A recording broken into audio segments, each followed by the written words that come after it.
Saat itu, pabrik-pabrik makanan di seluruh negeri yang bisa memproduksi sosis ham sangat gembira. Mereka secara tidak sengaja menemukan peluang. Sebulan sebelumnya, Kyudu mendominasi pasar sosis ham. Namun, Kyudu kemudian runtuh, dan Danhui mengambil alih. Tapi sekarang, Danhui juga sudah tamat, dan inilah kesempatan mereka untuk bangkit. Namun pada saat itu, sebuah iklan tiba-tiba muncul di CCTV, yang membuat mereka merasa sangat kecewa.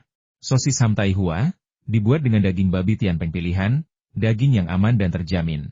Anak-anak akan senang memakannya dan merasa aman. Nomor telepon pengawasan mutu nasional XXXXXXXXXXXXX. Dari mana sosis ham Taihua ini berasal? Dan mengapa bermitra dengan peternakan babi Tianpeng yang terkenal di seluruh negeri? Jika mereka menggunakan daging babi Tianpeng untuk memproduksi sosis ham, bukankah biayanya akan jauh lebih tinggi? Namun, mereka segera menyadari bahwa harga eceran ham Taihua tetap sama dengan ham Kyudu, tanpa kenaikan harga sama sekali. Ini berarti margin keuntungan ham Taihua lebih rendah daripada ham Kyudu. Namun, mereka juga tahu bahwa harga setiap sosis tidak lebih dari 40 sen, harga ecerannya 70 sen, dan harga grosirnya tetap sama sekitar 50 sen, sehingga laba kotornya tetap 25%.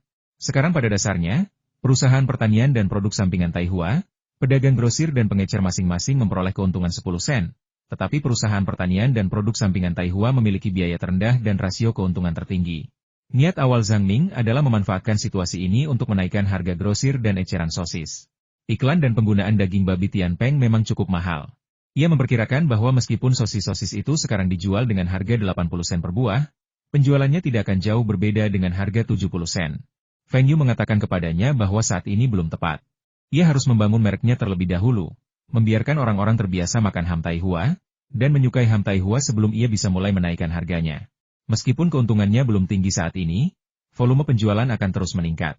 Setelah supermarket Taihua dibuka, volume penjualan sosis ham Taihua akan meningkat secara signifikan. Pada saat itu, sosis ham Taihua akan menjadi merek rumah tangga yang dikenal di seluruh negeri.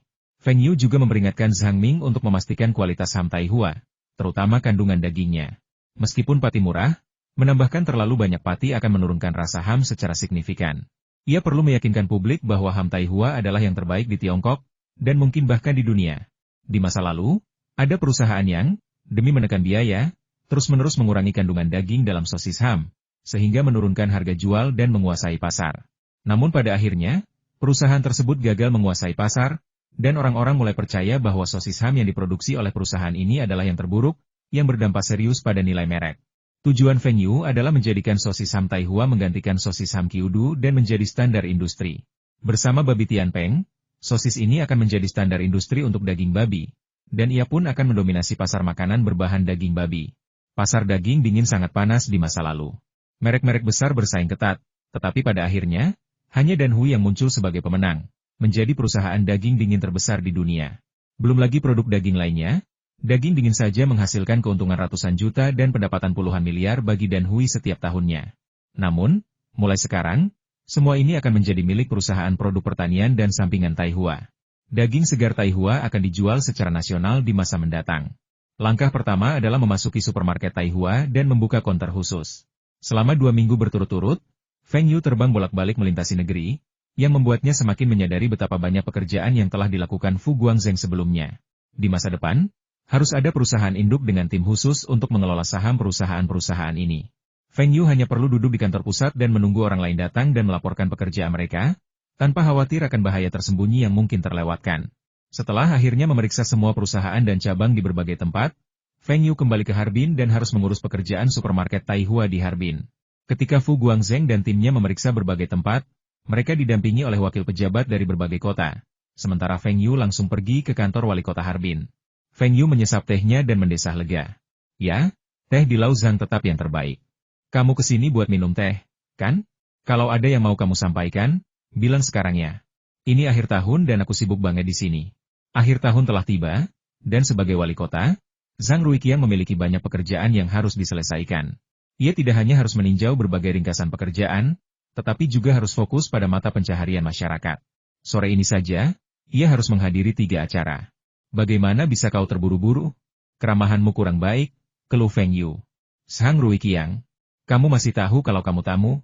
Pernahkah kamu melihat tamu masuk ke kantor orang lain dan mengobrak-abrik kotak dan lemari untuk mencari teh?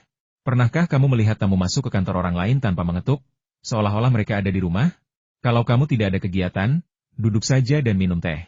Aku masih ada urusan lain, kata Zhang Ruiqiang sambil hendak bangkit dan pergi. Oke, aku takut padamu. Kakak Liu, tolong bantu aku mengisi ulang air.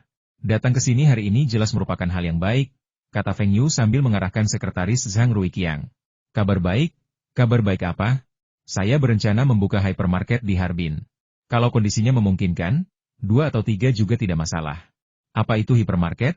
Zhang Ruiqiang mengerti istilah pusat perbelanjaan, yang berarti pusat perbelanjaan.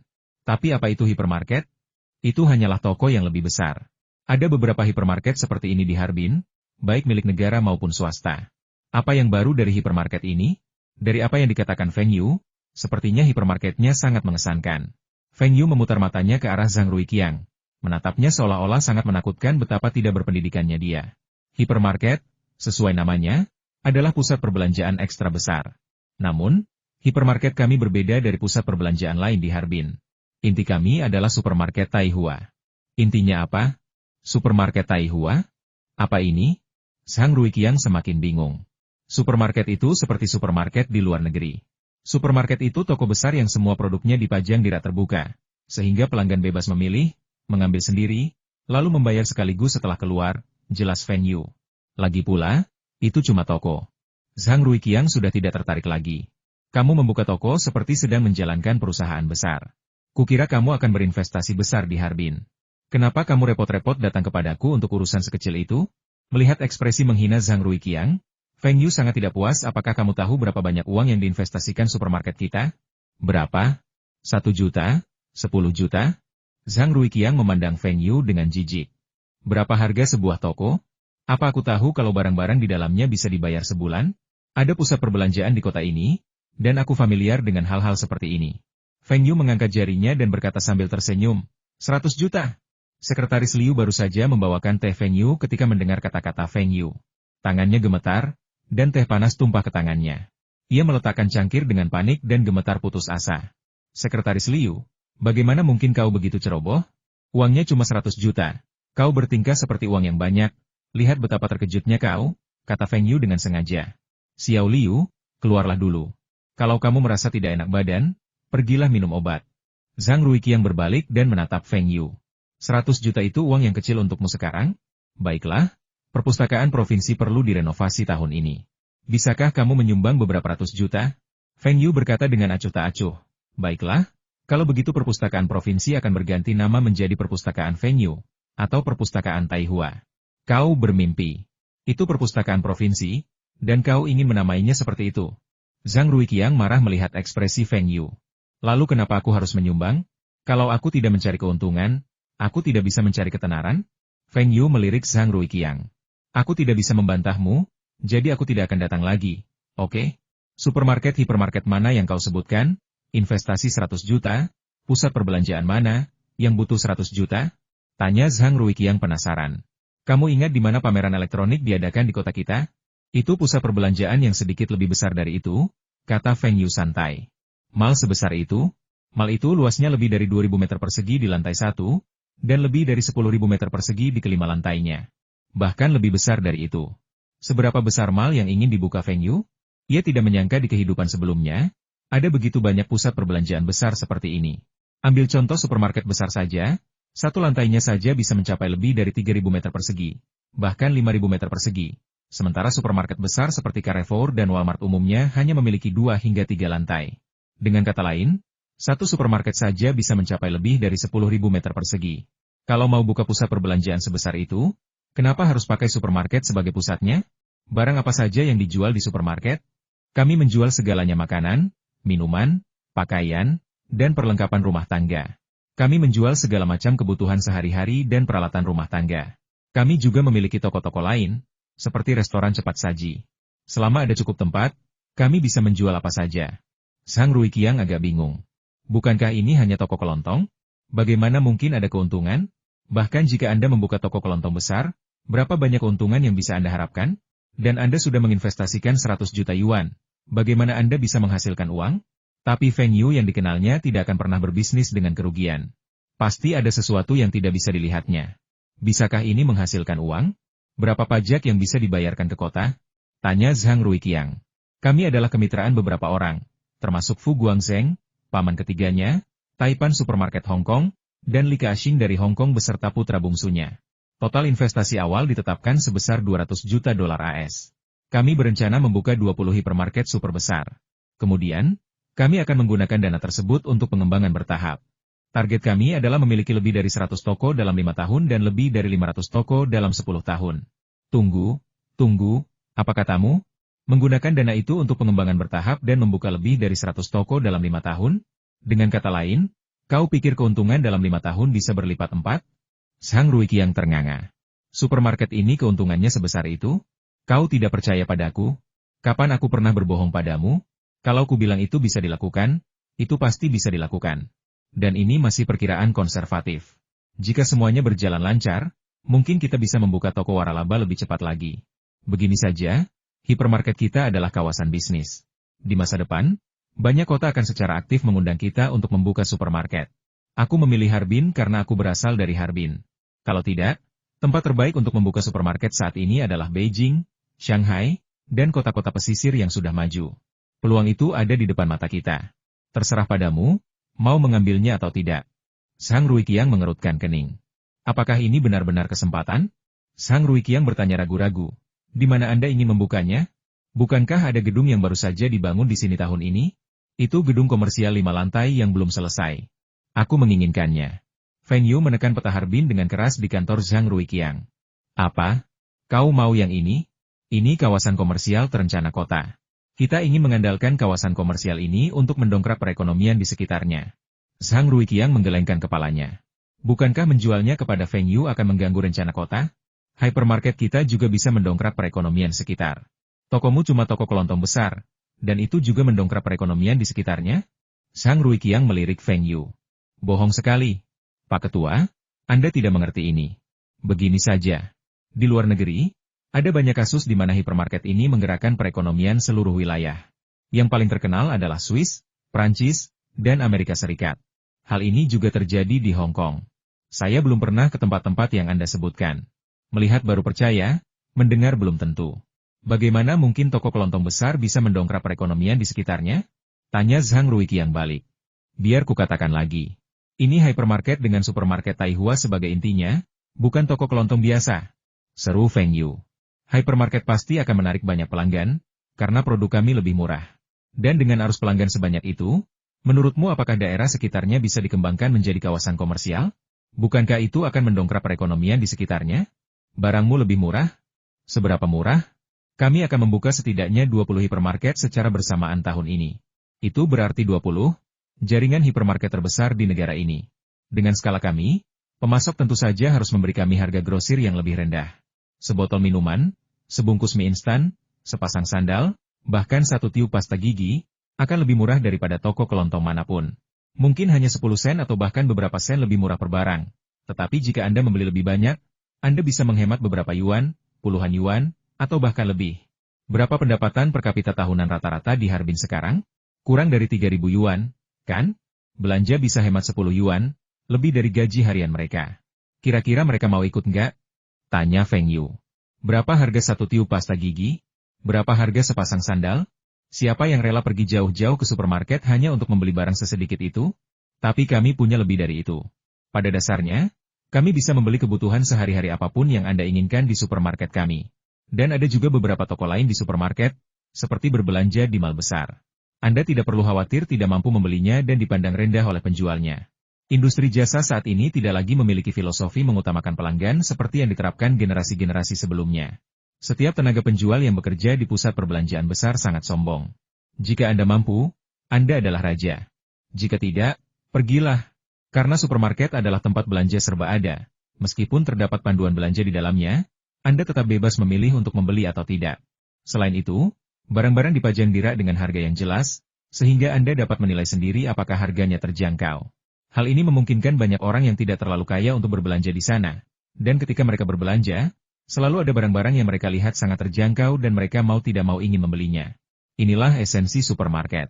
Jadi beberapa orang awalnya hanya masuk untuk jalan-jalan tanpa berencana membeli apapun. Tetapi begitu keluar, mereka menenteng sekantong besar barang, yang semuanya adalah barang-barang yang mau tidak mau harus mereka beli setelah melihatnya. Itu tidak akan menarik banyak orang, kan? Apakah supermarketmu butuh iklan? Zhang Ruiqiang masih tidak mengerti.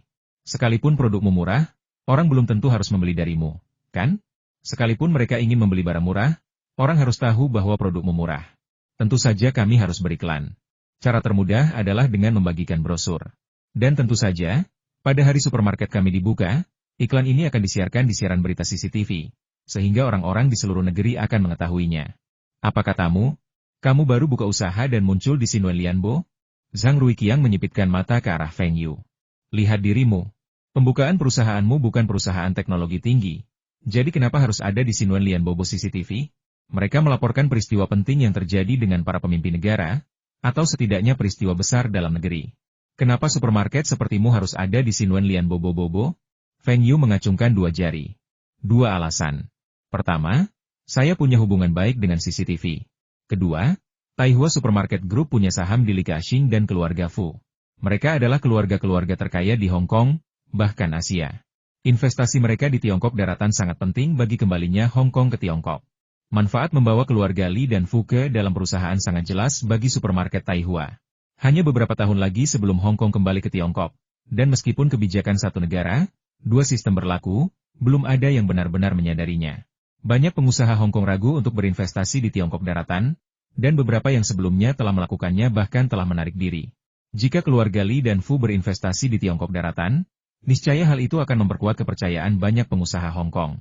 Feng Yu tidak percaya hal itu tidak akan terekam CCTV, mengingat latar belakang, signifikansi, dan koneksinya.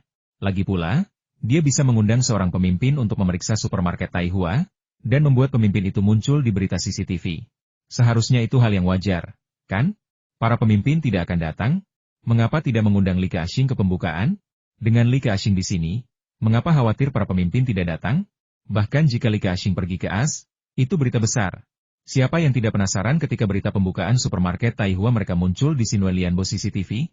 Ditambah dengan promosi selebaran sebulan sebelumnya, hari pembukaannya pasti akan sangat meriah. Zhang Ruiqiang menundukkan kepalanya sambil berpikir. Supermarket ini memiliki saham di keluarga Li Ka-shing dan Fu Hong Kong, jadi tidak mungkin salah. Mereka adalah keluarga terkaya di Asia, dan investasi mereka seharusnya tidak rugi. Lagi pula, menurutnya, Feng Yu tidak pernah merugi dalam bisnis, jadi dengan begitu banyak orang berbakat yang bergabung, hasilnya pasti bagus. Namun, ia sangat ragu untuk memberikan rencana pembangunan pusat perbelanjaan di kota itu kepada Feng Yu untuk membuka supermarket. Melihat Zhang Ruiqiang ragu-ragu, Feng Yu menghitung dengan jarinya 20 supermarket. Kita sudah bernegosiasi 3 di Beijing, 3 di Shanghai, 1 di Tianjin, 1 di Shenyang, 1 di Qingdao, 1 di Ningbo, 1 di Hangzhou, 1 di Fuzhou, 1 di Jinling, 1 di Tianfu, 1 di Shuangqing. Oh, sepertinya kita tidak punya cukup uang. Jangan buka Harbin dulu. Zhang Ruiqiang memelototi Feng Yu. Orang ini mengancamnya lagi. Dia sudah memberitahu Feng Yu tentang keuntungan supermarket, dan sekarang dia bilang dia tidak bisa membuka supermarket lagi di Harbin. Bagaimana mungkin? Kamu tidak mau gedung itu? Tidak masalah, aku akan menjualnya kepadamu. Aku jamin harganya tidak akan lebih tinggi dari harga pasar, tapi pasti tidak akan lebih rendah. Kamu bilang supermarketmu bisa mendongkrak perekonomian di sekitar sini, jadi bisakah kamu membuka beberapa lagi di Harbin? Zhang Ruiqiang membuat keputusan dengan tegas. Membuka beberapa toko lagi? Tahun ini mustahil. Tapi kalau kita buka toko baru tahun depan, kita akan pertimbangkan Harbin dulu. Tapi karena kita membuka pusat perbelanjaan sebesar ini, adakah kebijakan preferensial? Misalnya, 3 pembebasan pajak dan 2 pengurangan pajak, atau semacamnya. Feng Yu semakin menuntut. 3 pengecualian dan 2,5 harga? Apa yang kau pikirkan? Paling banyak 1 pengecualian dan 1,5 harga. Zhang Ruiqiang memutar matanya ke arah Feng Yu, mengira Feng Yu hanya memikirkan hal-hal baik. Oke, sudah beres. Kumpulkan semua orang sore ini, kita akan membahas detailnya, lalu menandatangani perjanjiannya. Yang sebenarnya diinginkan Feng Yu adalah 1 pengecualian dan 1 pengurangan setengah. Ketika Feng Yu meninggalkan kantor Zhang Ruiqiang dan kembali ke mobilnya, ia langsung menelepon Fu Guangzheng saudara Fu.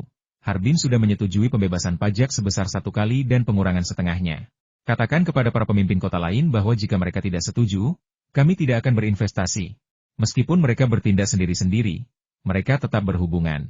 Feng Yu yang pertama kali mendapatkan kebijakan ini, jadi dia bisa menggunakannya untuk bernegosiasi dengan kota-kota lain. Harbin setuju, jadi kenapa kamu tidak setuju? Kalau kamu tidak setuju, kami tidak akan berinvestasi. Sore harinya, Penanggung jawab terkait datang lagi ke kantor Zhang Ruiqiang untuk membahas masalah supermarket dengan Feng Yu. Pak Feng, meskipun pusat perbelanjaan kami belum direnovasi, rangkanya sudah selesai, pintu, jendela, dan pipa ledengnya juga sudah terpasang. Sekarang kita bisa mendekorasi interiornya, yang akan menghemat banyak tenaga Anda. Jadi harganya tentu akan sedikit lebih mahal, ujar Ketua Komisi Pengawasan dan Administrasi Aset Milik Negara. Direktur Bai, bukan begitu. Ini seperti membuka toko sarapan, dekorasi interiornya harus sesuai dengan gaya toko sarapannya. Meskipun pintu, jendela, pipa ledeng, dan fasilitas lain di mal ini semuanya terhubung, kita tetap perlu merenovasinya. Misalnya, tata letak ruang internal tidak memenuhi persyaratan kita. Dinding eksterior secara keseluruhan, tata letak kamar mandi, dan banyak aspek lainnya perlu dimodifikasi. Proyek Anda lebih memakan waktu dan tenaga daripada dekorasi bangunan yang masih kasar, jadi harganya seharusnya tidak naik, tetapi malah turun. Jangan lupa, kita bisa mengambil semua uang sekaligus, yang tidak semua orang bisa lakukan. Direktur Bai membalas, awalnya kami menggunakan mal ini untuk keperluan kami sendiri. Kami menghabiskan begitu banyak uang, jadi kami seharusnya mendapatkan penghasilan. Berapa biaya pembangunan gedung Anda? Berapa harga yang Anda tawarkan lebih tinggi dari yang saya berikan? Marin keuntungan ini jauh lebih tinggi daripada semua gedung komersial di Harbin. Saya baru saja meminta harga yang sama dengan gedung komersial lainnya. Apakah itu tidak terlalu mahal? Bangunan itu memiliki 5 lantai, masing-masing seluas kurang lebih 3.000 meter persegi, dengan total luas lebih dari 15.000 meter persegi. Sebuah supermarket hanya membutuhkan 2 atau 3 lantai, dan ruang tambahannya harus disewakan. Feng Yu masih merasa bangunan itu agak terlalu besar. Lagi pula, industri budaya belum cukup berkembang pada masa itu, dan berinvestasi di bioskop hanya akan menghasilkan kerugian. Film Tiongkok pertama yang meraup untung di box office baru muncul sekitar waktu Hong Kong kembali ke Tiongkok. Film tersebut adalah Party A and Party B yang disutradarai oleh Feng Xiaogang. Saat ini, tidak banyak orang yang terbiasa pergi ke bioskop di akhir pekan, dan film yang dirilis pun tidak banyak. Membangun bioskop hanya akan menghasilkan kerugian. Ruang yang tersisa disewakan di restoran cepat saji, arena permainan, dan toko perhiasan. Menarik bisnis-bisnis ini tidaklah mudah. Lagi pula, supermarket Taihua belum dibuka, dan belum ada banyak pelanggan yang tertarik. Bahkan tidak ada satupun contoh. Mendapatkan sewa yang tinggi tidaklah mudah. Tentu saja, semua ini telah dinegosiasikan oleh kantor pusat di Beijing, jadi Feng Yu tidak perlu khawatir. Ia hanya membantu memilih pusat perbelanjaan dengan luas lantai dasar 3.000 hingga 5.000 meter persegi, 3 hingga 5 lantai, di lokasi yang ramai dengan banyak area perumahan, lalu membelinya. Feng Yu tidak perlu mengkhawatirkan sisanya. Namun, membeli mal ini tidak akan terlalu mahal. Harbin terletak di daerah perbatasan, dan harga yang ditawarkan Direktur Bai sebanding dengan kota-kota maju di pesisir selatan. Meskipun Harbin memiliki populasi yang besar dan merupakan salah satu kota pertama yang memiliki perumahan komersial, Feng Yu tetap merasa tawaran pihak lain terlalu tinggi berdasarkan harga rata-rata. Lagi pula, Fu Guangzheng dan timnya bernegosiasi dengan hampir 20 kota, tetapi Feng Yu hanya bernegosiasi dengan 1 kota. Akibatnya, harga Feng Yu termasuk di antara 5 kota teratas. Bukankah itu membuat Feng Yu tampak tidak kompeten? Direktur Bai memandang Zhang Ruiqiang dan, menyadari bahwa wali kota belum menyatakan pendiriannya, ia ragu apakah harus mengalah. Lagi pula, semua orang di pemerintahan Harbin tahu bahwa wali kota dan manajer umum Feng memiliki hubungan yang sangat baik, tetapi tampaknya wali kota tidak mau membiarkannya membuat konsesi apapun. Pak Feng, kita juga harus memasukkan harga tanah ke dalam biaya konstruksi, kan? Baja dan semen memang tidak terlalu mahal, tapi bagaimana dengan tanahnya? Seorang pengusaha Taiwan pernah datang untuk berbicara dengan kita, dan dia juga ingin membuka pusat perbelanjaan. Harga yang dia tawarkan untuk sebidang tanah itu tidak murah. Direktur Bai terus memperjuangkan kepentingan kota. Tanah? Kalau begitu, beritahu aku berapa harga tanah itu, berapa biaya bahan bangunan dan tenaga kerja. Lalu mari kita hitung berapa keuntungan yang didapat kota ini. Feng Yu memanfaatkan kesempatan itu untuk berkata. Direktur Bai terdiam. Bisakah biaya-biaya ini diberitahukan langsung kepadamu? Bagaimana mungkin seseorang begitu tidak tahu malu bertanya langsung? Zhang Ruiqiang lalu berkata, Feng Yu, kamu tidak butuh uang sebanyak ini, kan? Apakah ada perbedaan besar antara 40 juta dan 50 juta untukmu? Luar biasa besar. Lagi pula, kita membeli 20 gedung sekaligus. Kalau harga di sini terlalu tinggi, tempat lain akan memanfaatkannya dan menaikkan harga. Kita bisa membeli pusat perbelanjaan seukuran itu di Beijing atau Shanghai dengan harga yang Anda tawarkan, tapi bagaimanapun juga ini Harbin. Apa menurut Anda kemakmuran Harbin sebanding dengan Beijing dan Shanghai? 40 juta sudah harga yang sangat tinggi. Itu harga rata-rata kita. Karena kamu hanya bersedia membayar sejumlah kecil uang, mengapa kami harus menjualnya kepadamu? Tanya Zhang Ruiqiang dengan sedih. Karena kita bisa membuat kawasan ini lebih makmur dan meningkatkan nilai pusat perbelanjaan yang akan terus Anda bangun tahun ini. Kawasan ini akan menjadi kawasan bisnis, dan supermarket Taihua kita akan menjadi bangunan ikonik di Harbin. Memang benar demikian. Dulu, dimanapun ada Carrefour atau Walmart, harga properti di sekitarnya akan naik dengan cepat. Inilah mengapa Carrefour dan Walmart begitu tangguh. Tapi aku masih merasa kita telah kehilangan uang, kata Zhang Ruiqiang sambil menggelengkan kepalanya. Feng Yu menundukkan kepalanya dan berkata seolah sudah bulat hatinya. Bagaimana kalau begini? Aku lihat bus-bus di Harbin sudah cukup tua. Aku akan membayarnya dan menyediakan tenaga untuk mengecat ulang semuanya. Biayanya tidak murah. Zhang Ruiqiang segera mengusulkan syarat baru harus termasuk halte bus. Bos, halte busnya banyak sekali. Merenovasi semuanya pasti menghabiskan biaya setidaknya beberapa juta, kan? Kata Feng Yu dengan wajah getir. Kami bisa melaporkannya di berita, mengatakan bahwa itu disumbangkan oleh grup supermarket Taihua Anda. Itu juga bisa dianggap sebagai iklan untuk Anda, kata Zhang Ruiqiang dengan licik. Oke, kalau begitu aku akan menambahkan tempat berteduh hujan dan rambu yang lebih besar di halte bus. Boleh, kan? Tapi aku juga akan menambahkan beberapa hal lain di samping rambu itu, dan kamu tidak boleh keberatan. Apa yang ingin kamu tambahkan? Zhang Ruiqiang merasa Feng Yu terlalu mudah setuju, dan pasti ada yang salah. Iklan. Halte bus panjangnya kira-kira seperti ini. Sisi ini untuk nomor dan halte bus, dan sisi ini kosong. Apa salahnya menambahkan iklan kita di dalamnya? Ini bisa dianggap sebagai sampah daur ulang. Feng Yu sudah lama ingin menurunkan iklan di halte bus. Ini adalah salah satu area dengan lalu lintas terpadat. Bisakah halte bus digunakan untuk iklan? Mata Zhang Ruiqiang berbinar.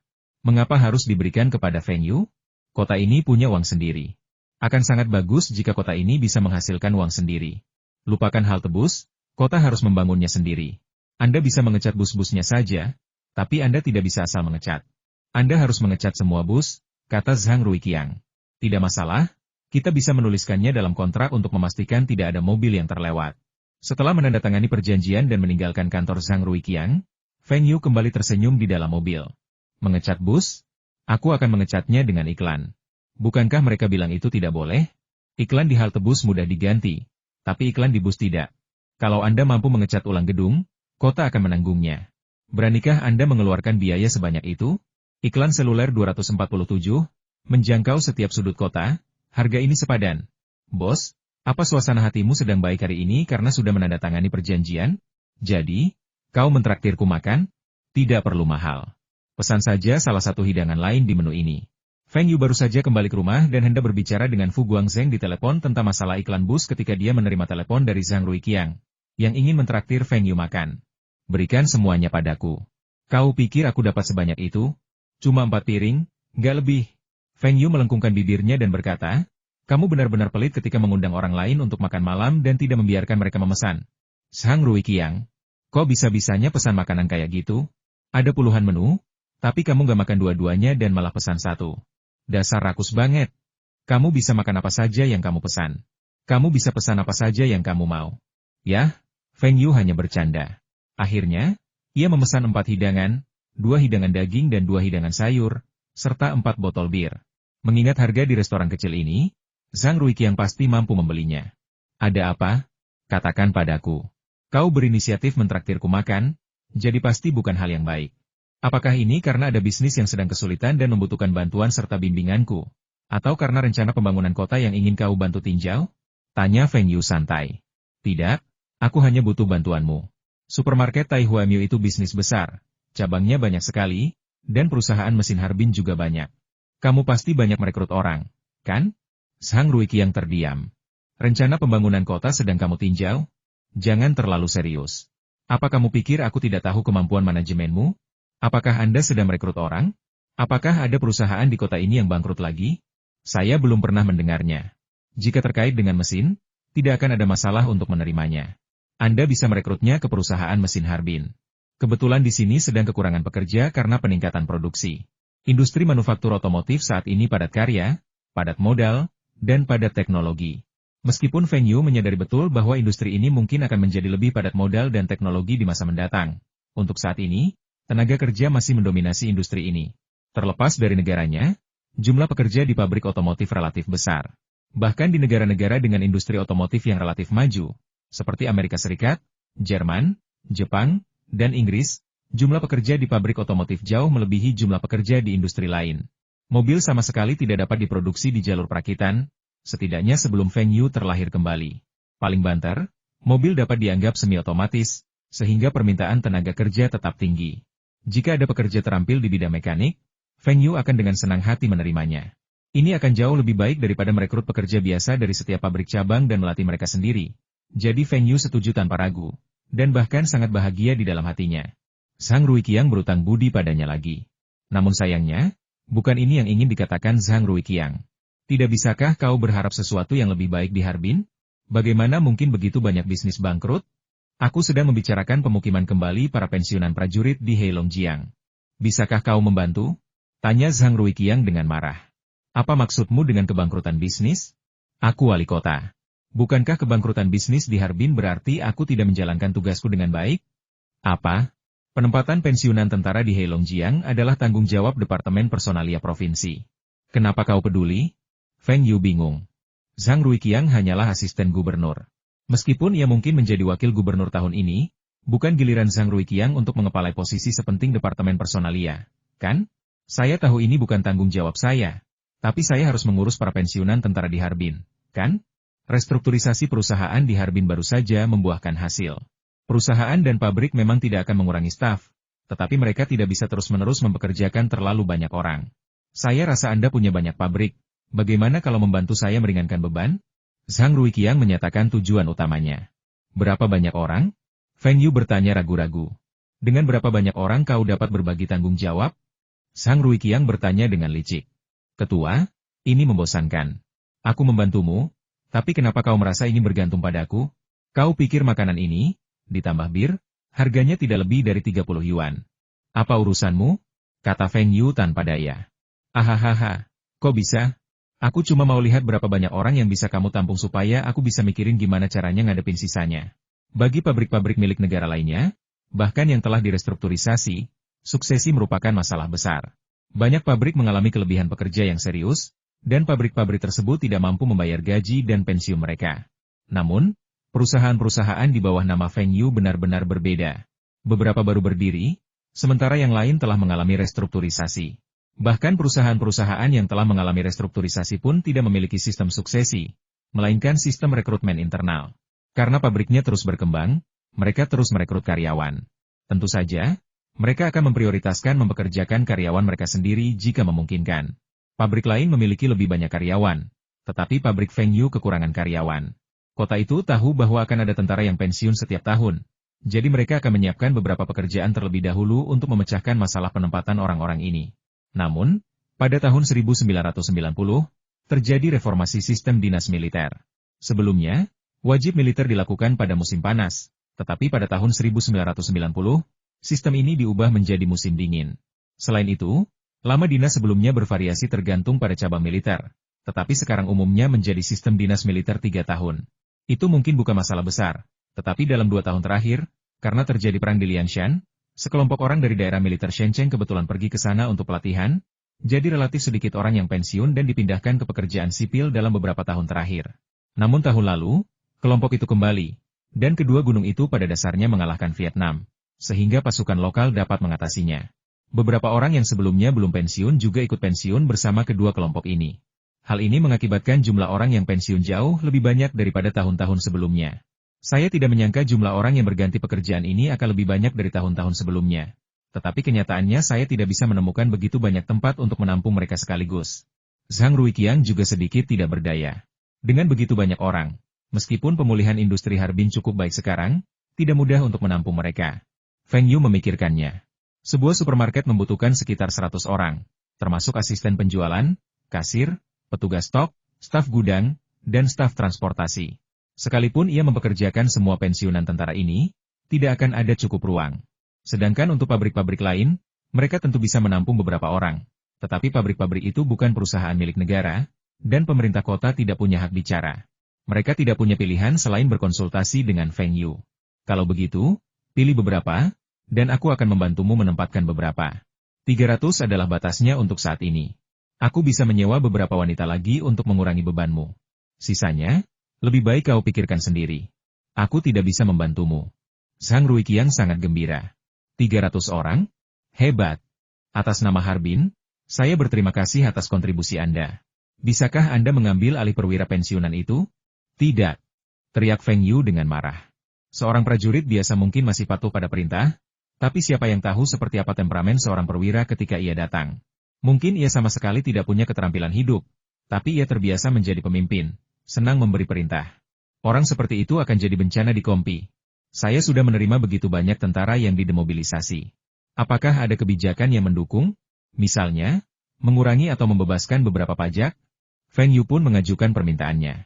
Aku akan berusaha sebaik mungkin. Feng Yu benar-benar tahu bahwa negara itu memiliki kebijakan seperti itu. Ini bukan soal mencoba. Ini soal harus memiliki mereka. Kalau tidak, saya tidak akan mau lagi dengan orang-orang ini. Saya sudah merekrut orang di kota-kota lain, dan mereka semua punya kebijakan ini. Jangan berasumsi saya tidak tahu. Baiklah, saya akan memeriksa dokumennya dan melihat berapa banyak pengurangan pajak yang bisa saya berikan setiap tahun. Zhang Ruiqiang mengertakkan gigi dan setuju. Menyelesaikan masalah pemukiman kembali untuk 300 orang sudah merupakan masalah besar baginya. Ia bisa membiarkan distrik dan kabupaten menangani sendiri sisanya. Dan itu seharusnya tidak masalah. Jika bukan karena pengurangan pajak, Feng Yu tidak akan menyetujui permintaan Zhang Ruiqiang. Di kehidupan sebelumnya, Feng Yu pernah mendengar bahwa banyak pemilik bisnis besar suka mempekerjakan pensiunan militer, penyandang disabilitas, dan sebagainya di perusahaan mereka. Apakah ini benar-benar karena rasa iba? Mungkin beberapa dari mereka memang melakukannya, tetapi sebagian lainnya melakukannya untuk mendapatkan kebijakan pengurangan dan pembebasan pajak, agar mereka dapat membayar upah yang sangat rendah dengan imbalan pajak yang lebih rendah. Faktanya, mereka justru meraup untung. Situasi ini akan berangsur-angsur membaik dengan putaran pelucutan senjata berikutnya dan peningkatan subsidi profesional bagi tentara. Setidaknya untuk saat ini, penempatan tentara yang didemobilisasi masih menjadi masalah bagi banyak pemimpin militer dan lokal. Feng Yu menelepon Fu Guangzheng dan Li Zikai untuk memberitahu mereka tentang situasi tersebut. Keduanya setuju dengan pendekatan Feng Yu. Dengan cara ini, mereka bisa mendapatkan reputasi yang baik dan mendapatkan keuntungan nyata, sekali mendayung dua pulau terlampaui. Tentu saja, mereka harus melakukannya. Mereka juga bisa melakukan hal yang sama di tempat lain. Banyak pekerjaan di supermarket tidak memerlukan kualifikasi akademis apapun, dan bahkan buta huruf pun tidak menjadi masalah, asalkan Anda sanggup menanggung kesulitan. Mereka juga senang Feng Yu menandatangani perjanjian dengan pemerintah Harbin begitu cepat. Dengan contoh pertama ini, negosiasi selanjutnya akan jauh lebih mudah. Mungkin supermarket Taihua tidak perlu menunggu hingga Juni atau Juli. Supermarket itu bisa buka pada bulan Mei. Sekalipun upaya rekrutmen hipermarket belum selesai saat itu, begitu arus pelanggan besar tiba, pembeli yang cerdas secara alami akan datang, dan harga sewanya akan lebih tinggi lagi. Setelah menemukan seseorang untuk datang ke Harbin untuk menindaklanjuti pekerjaan selanjutnya, Feng Yu akhirnya bisa pulang dan beristirahat selama beberapa hari. Begitu Feng Yu tiba di rumah, Wen Dongjun datang untuk bermain dengannya. Beberapa hari terakhir ini, Wen Dongjun hampir setiap hari berjalan-jalan di luar. Bahkan saat salju turun atau berangin, ia bersikeras untuk keluar. Karena Wind and Rain, Happy Dictionary menyiarkan rekaman Wen Dongjun. Meskipun rekamannya hanya berdurasi kurang dari 2 menit, dengan sebagian besar berisi Wen Dongjun yang memperkenalkan dirinya sendiri. Dan dialah satu-satunya kontestan yang tidak menjawab satu pertanyaan pun dengan benar. Wen Dongjun tetap tampil di TV, di CCTV, dan di salah satu acara varietas terpanas dan paling banyak dibicarakan saat itu. Saya tidak berani mengatakannya di tempat lain, tetapi di pertanian di kota kelahirannya, Wen Dongjun sudah menjadi selebriti besar. Alasan utamanya adalah karena Wen Dongjun adalah putra Wen De Guang, putra kepala pertanian. Ketika ia muncul di CCTV, hal itu langsung menjadi topik pembicaraan semua orang di pertanian. Apalagi setelah perkara ini diproses beberapa kali, menjadi versi berikut. Tidak sembarang orang bisa tampil di Wind and Rain, Happy Dictionary. Ada profesor dari Universitas Beijing, Universitas Waking, Universitas Normal Beijing, dan mahasiswa doktoral yang pernah belajar di luar negeri. Semua kontestan ini representatif. Kenapa cuma ada satu mahasiswa? Itu karena putra direktur cabang Wenchang adalah yang terbaik di antara mahasiswa lainnya. Kalau tidak, kenapa dia diterima sementara yang lain tidak? Apa katamu? Kita punya mahasiswa dari Universitas Jingcheng dan Universitas Waking di pertanian kita? Bahkan di universitas bergengsi pun, tidak semua mahasiswanya berprestasi, kan? Lagi pula, Universitas Sains dan Teknologi Jingcheng milik putra direktur Wen juga merupakan universitas bergengsi. Kudengar banyak pakar dan profesor top dunia mengajar di sana. Anda mengatakan dia tidak menjawab pertanyaan apapun dengan benar, jadi memalukan untuk naik ke sana? Kamu mungkin tidak bisa menjawab satupun pertanyaan dengan benar. Pertanyaannya aneh-aneh dan mencakup semuanya, dan semuanya dipilih secara acak. Apa kamu mengerti arti acak? Itu undian komputer. Komputer adalah gawai berteknologi tinggi. Pernahkah kamu menggunakannya?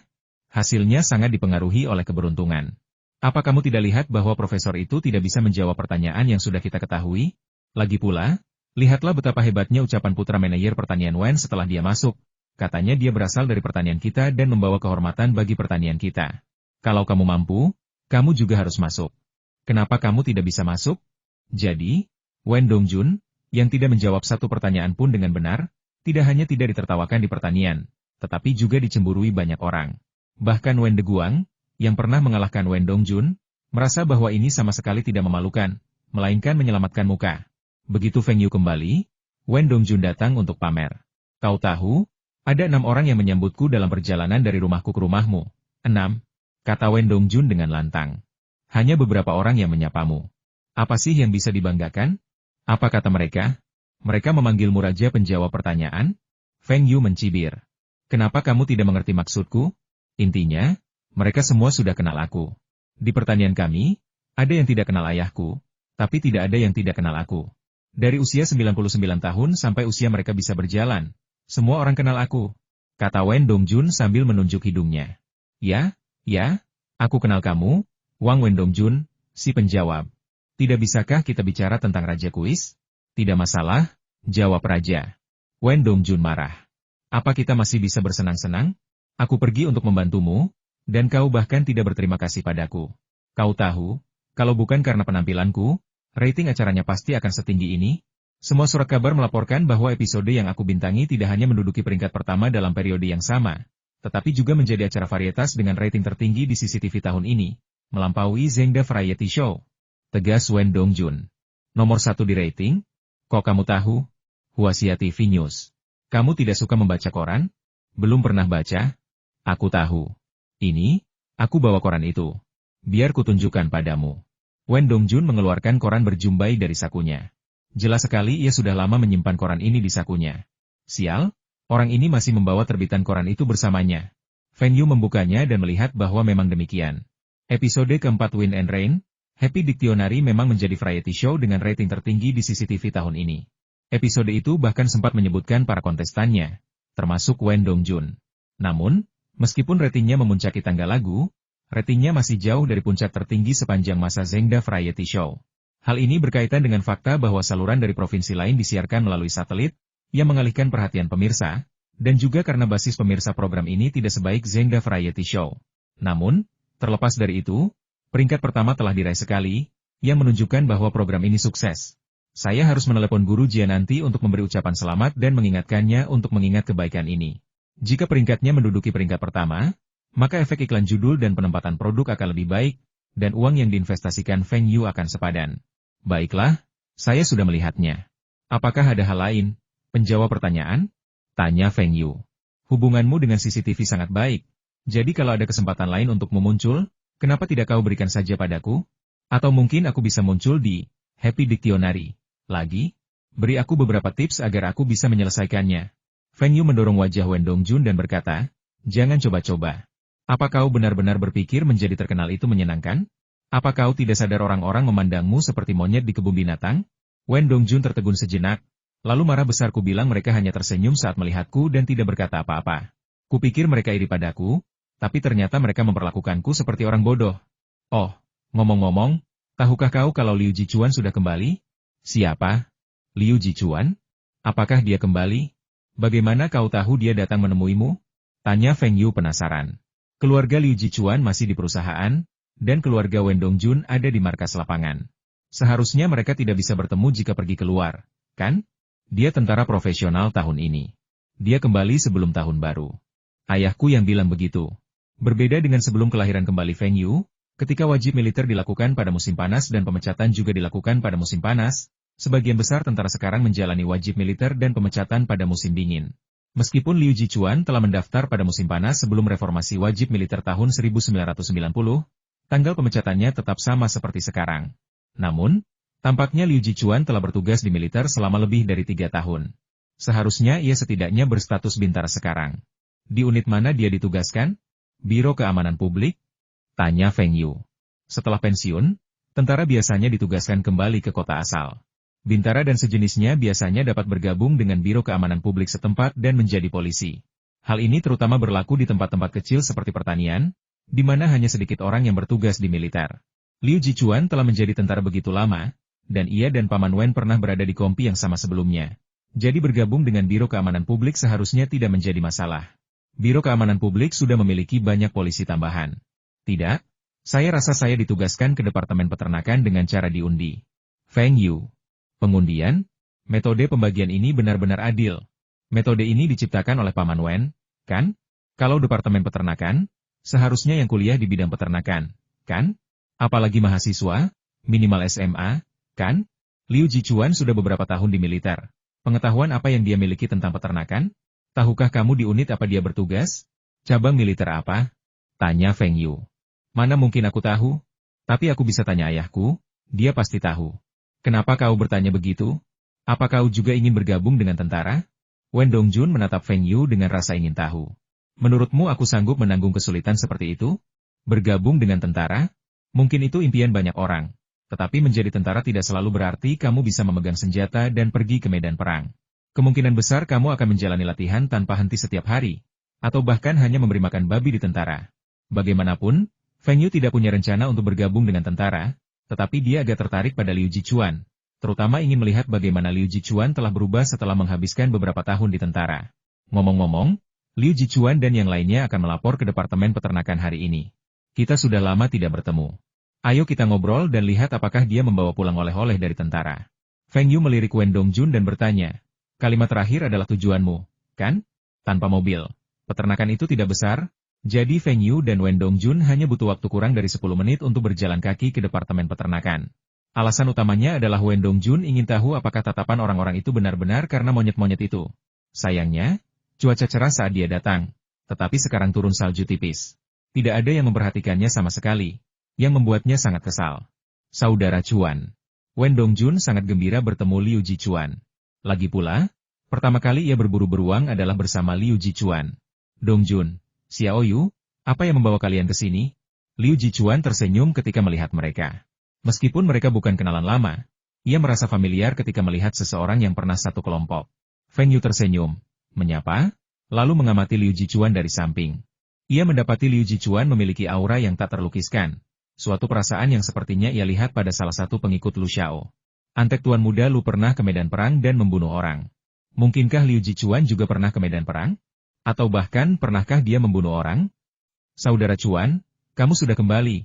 Kenapa tidak datang ke rumahku? Aku akan kembali dan bicara dengan ayahku tentang pemindahanmu ke Biro Keamanan Publik.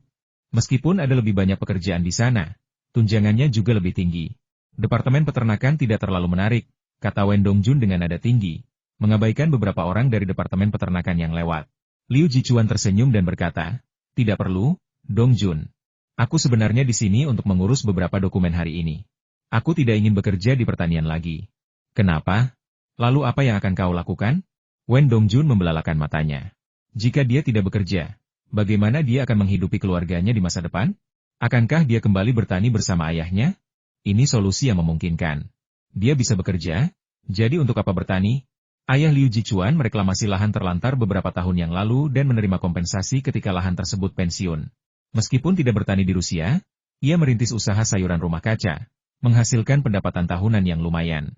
Mungkinkah Liu Jichuan berpikir untuk bergabung dengan ayahnya dalam bisnis rumah kaca? Tidak masalah, ia bisa pulang naik motor saja sepulang kerja. Bukankah menyenangkan memiliki dua penghasilan? Ini adalah penghasilan yang terjamin, terlepas dari kekeringan atau banjir. Mantan komandan kompi saya membuka perusahaan keamanan di Shenzhen dan ingin saya membantu. Feng Yu sedikit terkejut.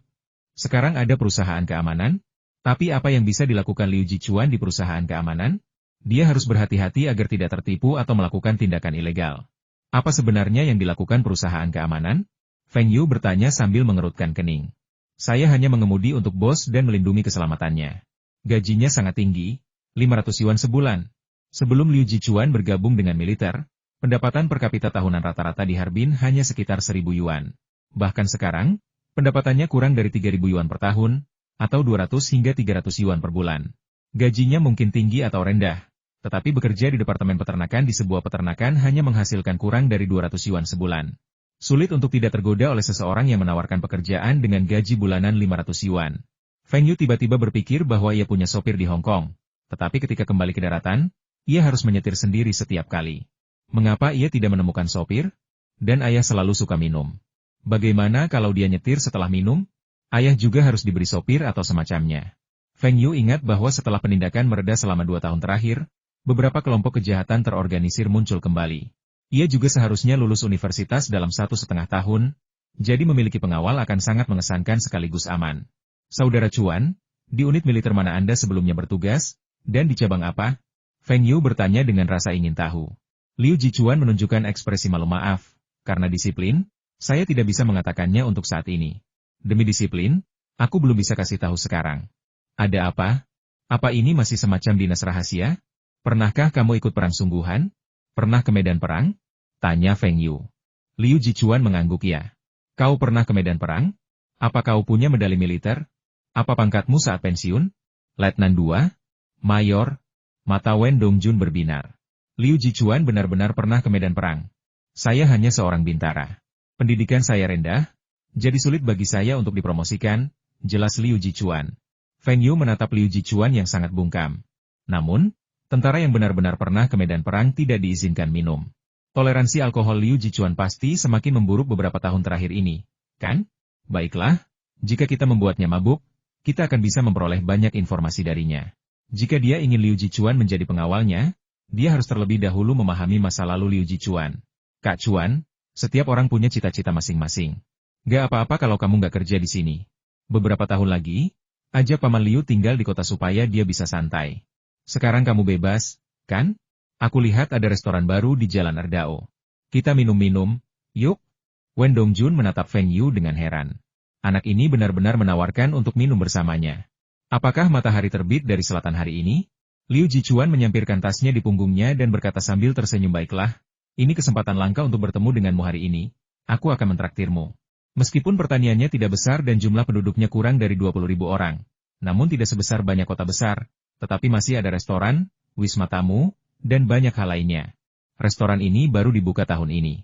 Ini adalah bisnis suami istri yang dijalankan hanya oleh pasangan dan kerabat mereka. Harganya tidak mahal dan makanannya sederhana. Namun, karena tidak banyak restoran di pertanian, restoran kecil ini cukup laris. Ketika Feng Yu dan teman-temannya tiba, 4 dari 6 meja di ruangan itu sudah terisi. Setelah mereka bertiga duduk, Wen Dongjun tanpa basa-basi memesan 6 hidangan, yang semuanya, kecuali hidangan dingin, adalah hidangan daging. Liu Jichuan sedikit mengernyit. Bagaimana mungkin 3 orang bisa makan sebanyak itu?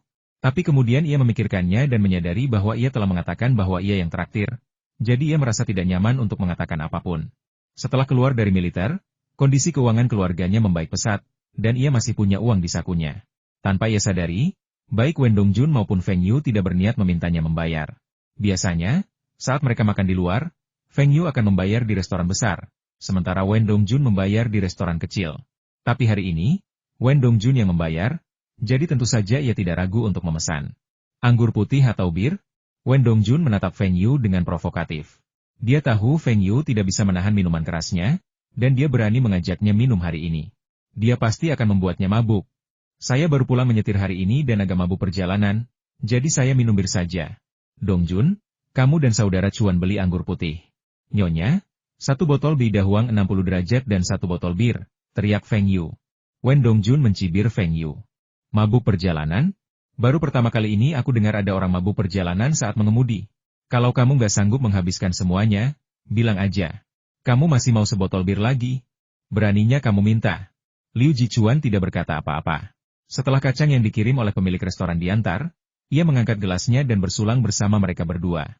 Feng Yu mengangkat kepalanya dan berkata, aku sudah melakukannya. Kalian bebas melakukan apapun yang kalian mau. Wen Dongjun menyipitkan mata ke arah Feng Yu. Sial, apa gunanya? Kamu cuma peminum bir, apa gunanya minum bersama kami? Coba minum 1 teguk baijiu, dan aku akan melemparmu ke bawah meja sekarang juga. Namun, Wen Dongjun melihat Feng Yu mengedipkan mata padanya, dan pemahaman diam-diam di antara mereka berdua selama bertahun-tahun masih ada. Ia langsung mengerti bahwa Feng Yu ingin membuat Liu Jichuan mabuk. Dia mengira Feng Yu sedang berbuat jahat, dan tidak tahu bahwa Feng Yu ingin Liu Jichuan mengatakan yang sebenarnya setelah dia mabuk. Liu Jichuan mendengarkan Feng Yu berkata, minumlah. Wen Dongjun tertegun sejenak, lalu meneguknya dalam-dalam. Secangkir 3 liang, sepertiganya habis, Itu setara dengan 1 liang anggur putih. Ini pertama kalinya ia bertemu kedua temannya setelah demobilisasi. Dan ia terlalu malu untuk mengatakan apapun. Ia menggertakkan gigi dan meneguk ludah. Rasa terbakar menjalar dari mulut hingga ke perutnya. Ia menahan batuk dan segera makan beberapa kacang untuk meredakannya. Wen Dongjun tak tahan setelah meneguk begitu banyak. Tapi untungnya ia minum lebih sering daripada Liu Jichuan beberapa tahun terakhir, dan kesehatannya pun baik. Ia juga makan apel besar saat berada di rumah Feng Yu, jadi ia baik-baik saja untuk sementara waktu. Setelah minum segelas bir, Feng Yu mengeluarkan hai yang nyaman dan dengan senang hati mengambil 2 kacang. Harum sekali. Saudara Chuan, toleransi alkoholmu cukup baik. Sepertinya kita bisa bersenang-senang hari ini. Wen Dongjun sedikit terkejut ketika melihat Liu Jichuan juga bisa menghabiskan sebotol anggur putih dalam sekali teguk. Liu Jichuan mengerang dalam hati. Kalau saja dia tahu, dia pasti sudah minum seteguk saja. Selama bertahun-tahun bertugas di militer, dia dilarang minum kecuali saat tahun baru Imlek. Itu namanya disiplin. Dan satu-satunya saat dia minum terlalu banyak adalah sehari sebelum kembali. Sebelum bergabung dengan tentara, keluarganya tidak berkecukupan, jadi meskipun dia minum beberapa gelas, dia tidak pernah mabuk. Namun, para prajurit benci menjadi pengecut, jadi meskipun mereka harus keluar dalam keadaan marah, mereka tidak bisa bilang mereka tidak cukup berani untuk minum. Sepertinya hari ini adalah hari di mana dia akan mabuk lagi. Kamu pasti bersenang-senang hari ini, Xiao Yu, dan minumlah lebih banyak bir, kata Liu Jichuan. Jangan khawatir, aku pasti sudah minum banyak. Oh, hidangan dinginnya sudah datang. Ayo, minum lagi. Feng Yu mengambil gelas anggurnya lagi, berdenting-denting dengan mereka berdua, lalu meneguknya tanpa berkata apa-apa. Wen Dongjun setuju tanpa sepatah kata pun dan kembali meminum setengahnya. Setelah 2 teguk, ia merasa terlalu cepat. Biasanya, ia bisa menghabiskan setengah pon minuman beralkohol 60%. Liu Jichuan semakin malu. Wajahnya sudah memerah.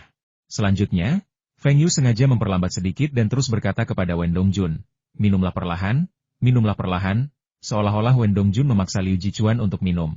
Wen Dongjun menginjak kaki Feng Yu dengan keras dari bawah, kau benar-benar memintaku memaksanya minum, dan sekarang kau mencoba menjadi orang baik. Bagaimana dia bisa tahu kalau Feng Yu sedang berusaha membuat Liu Jichuan mengendurkan kewaspadaannya? Kalau tidak, niatnya untuk memaksanya minum akan terlalu kentara dan Liu Jichuan mungkin tidak akan meminumnya.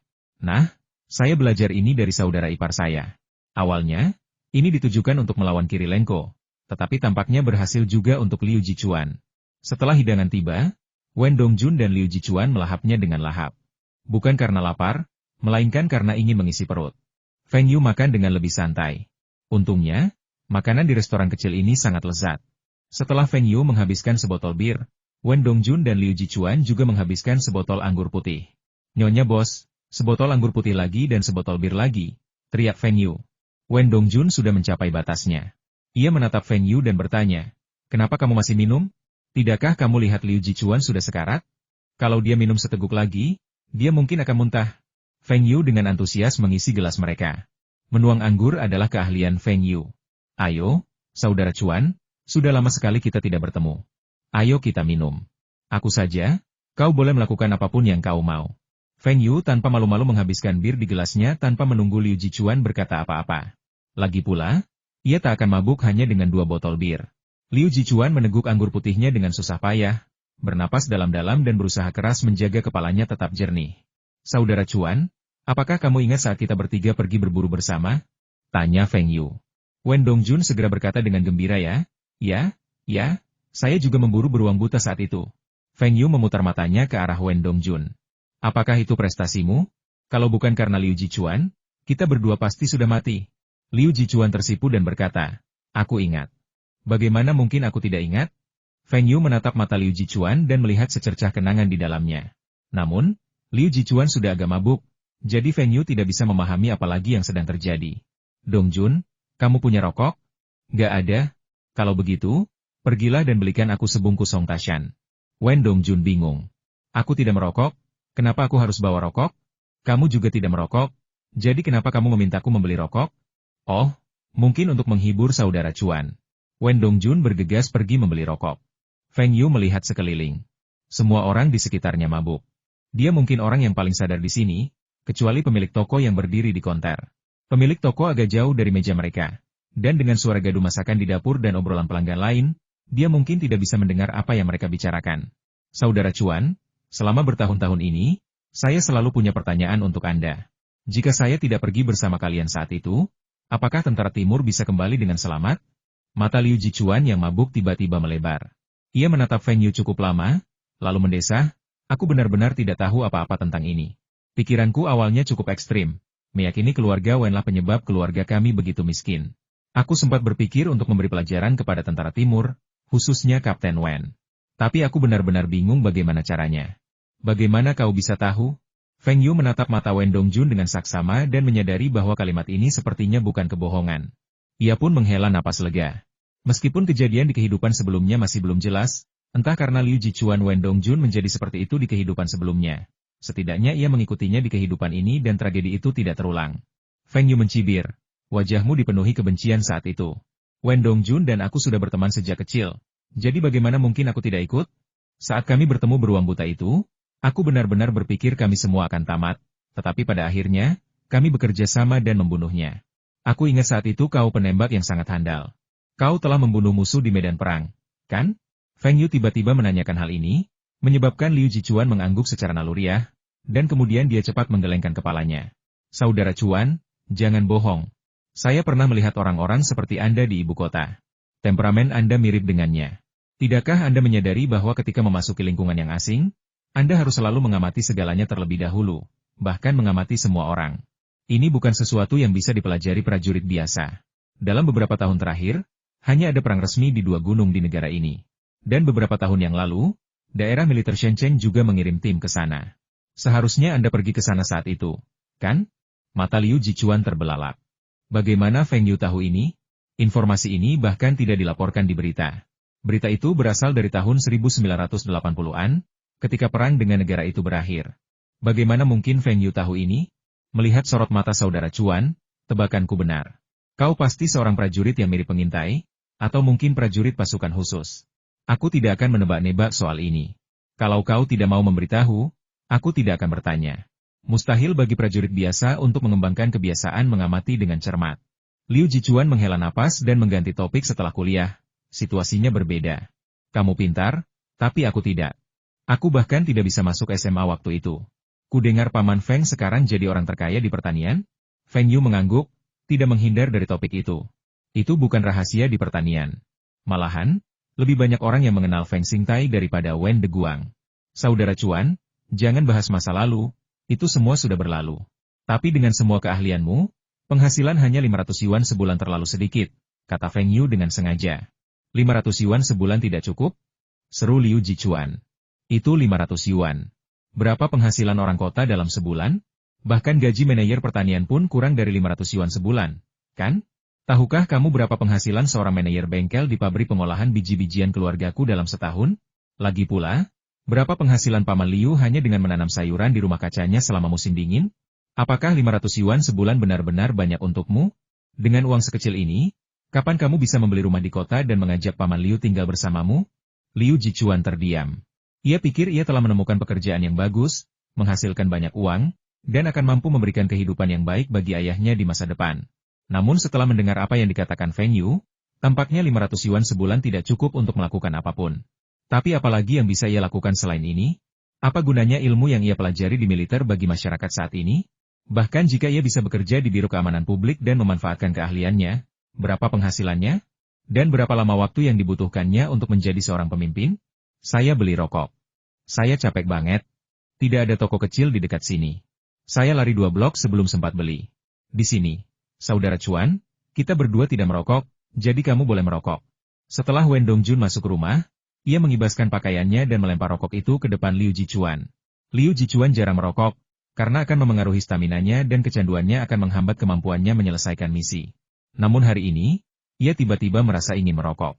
Ia membuka sebatang rokok, menyalakannya, menarik napas dalam-dalam, dan mulai batuk lagi.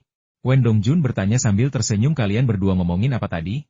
Aku sudah lama pergi, dan kalian berdua belum menyentuh anggur kalian. Feng Yu tidak membiarkan Liu Jichuan berbicara, dan berkata kepada Wen Dongjun, tidak ada, mari kita bicarakan perjalanan berburu. Ya, mari kita bicarakan tentang perjalanan berburu itu. Itu adalah perjalanan paling akurat dalam hidupku. Saat membahas hal ini, Wen Dongjun seolah membuka kotak obrolan dan tak bisa berhenti. Liu Jichuan menghisap setengah batang rokok sebelum membuangnya ke tanah dan mematikannya dengan kakinya. Ia kemudian mengambil cangkir dan berkata kepada Wen Dongjun, Dongjun, saudara Chuan punya sesuatu untuk diceritakan kepadamu. Ketika aku mengajakmu berburu, aku sebenarnya ingin memberimu pelajaran. Wen Dongjun, yang sedari tadi terus berbicara, tertegun. Apa-apaan ini? Dia mengajakku berburu karena ingin menghukumku? Dia mengerjap dan menatap Feng Yu dengan tatapan kosong. Feng Yu menghela napas. Dengan kecerdasan seperti itu, ia masih ingin menjadi pegawai negeri sipil di masa depan. Bagaimana mungkin ia bisa menang melawan orang lain dalam hal intrik dan tipu daya? Karena Liu Jichuan sendiri yang berbicara, Feng Yu tidak menghentikannya. Simpul hatinya memang sudah terlepas, tetapi simpul hati Liu Jichuan mungkin masih belum terlepas. Liu Jichuan memberitahu Wen Dongjun tentang situasi keluarganya dan pikiran batinnya. Dan sekarang dia ingin meminta Wen Dongjun untuk memaafkannya. Wen Dongjun menepuk pahanya dan berkata, kukira itu hal lain. Kau hanya ingin menghajarku. Jangan bilang kau tidak melakukannya. Kalaupun kau melakukannya, kau mungkin tidak akan bisa menghajarku sekarang. Feng Yu menatap Wen Dongjun dengan mata terbelalak.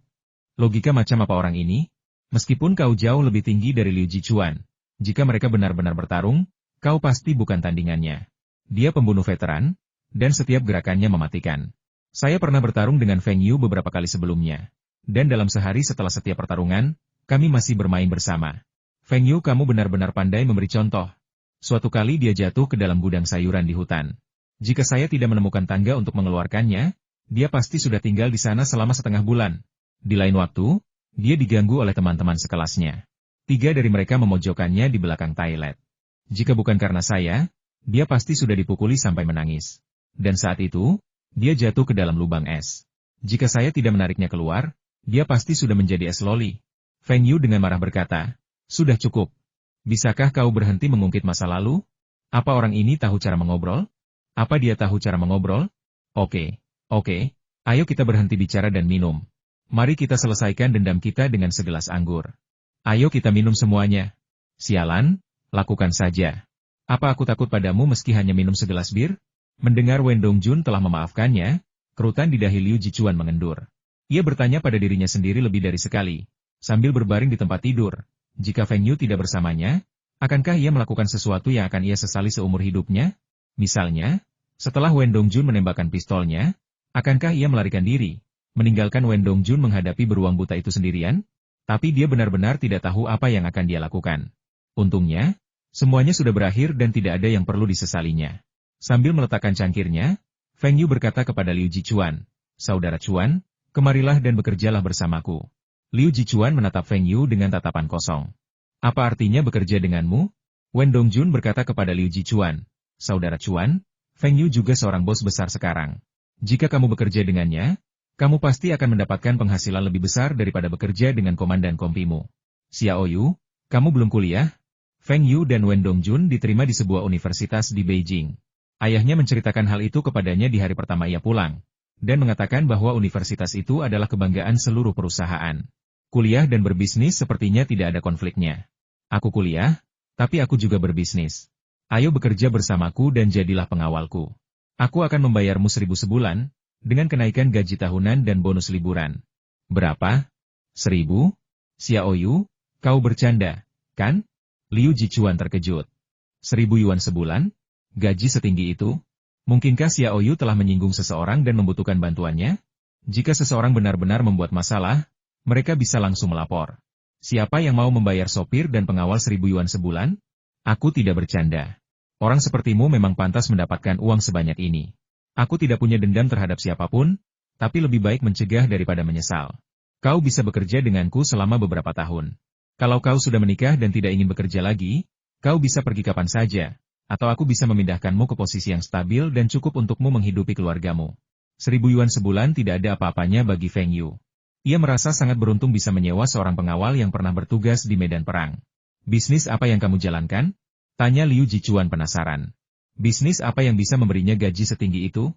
Itu bukan uang Paman Feng, kan? Jadi, bisnis apa yang bisa dijalankan Paman Feng?